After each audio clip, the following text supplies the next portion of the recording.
galerinha do YouTube, lembra do vídeo que a gente plantou um girassol e um potinho do Dia das Crianças?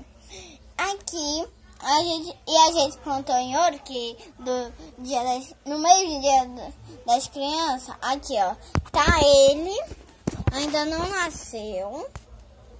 Aqui ó, a gente vai plantar mais outro aqui, como a gente disse naquele vídeo. Aqui ó, tem 6 sementes. Não tem 6 não. Tem 9 sementes.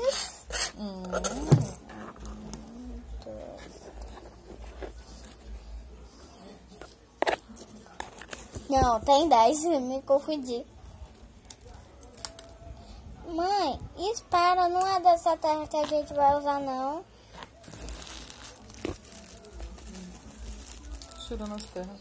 Aqui, ó. A gente já pegou aqui, ó. Potinho de terra.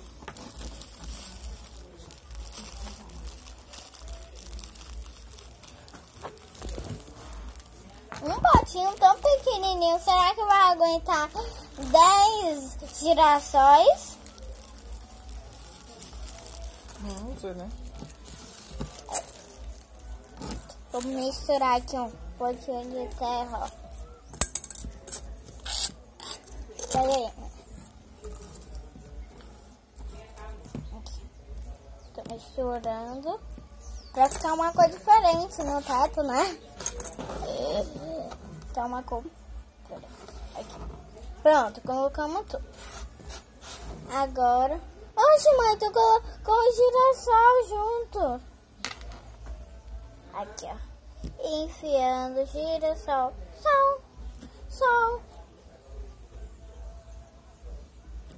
Tô colocando juntinho, gente, porque é muito girassol.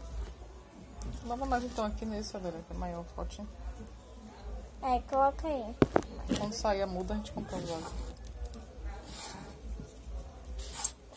Ó, sem querer caiu, gente, perdeu todos os girassóis. Mas dá pra plantar assim mesmo. Ó, a gente já colocou o suficiente aqui nesse.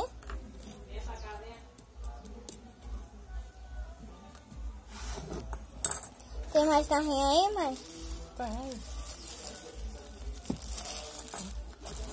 Pronto. Colocar. Agora a gente coloca esse restinho aqui nesse, ó. A gente vai ter que molhar de novo. Ó, Dali, vamos voltar o vídeo de novo. Vamos botar, como eu estivesse comentando agora. Aqui, ó. Tô colocando.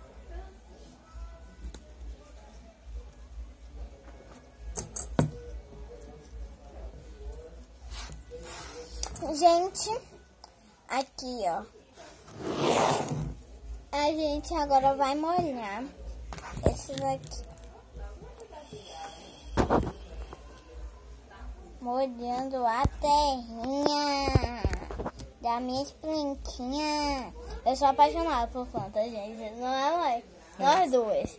Ó, tem como dá pra ver aqui atrás, tem um monte de planta. A gente molha mais um pouquinho aqui, nessa outra bom, aqui, né? ó. É bom. Molhar os dois, né? Mais. Vamos molhar mais essa? Que tem terra aqui seca. Oh, gente, desculpa! Gente, eu vou continuar aqui molhando essa daqui, ó. Vou molhar aqui um pouquinho aqui, ó. Acho que eu vi uma aí. Agora vamos continuar molhando. Pronto, molhou todo, gente. Ó, parece que tá dando trovão, mas ainda tá de manhã, gente. Ainda tá de manhã. Um beijo pra vocês que ficam. E quem fica, ficou. Então, vai. Tchau, gente. Gente linda do meu coração.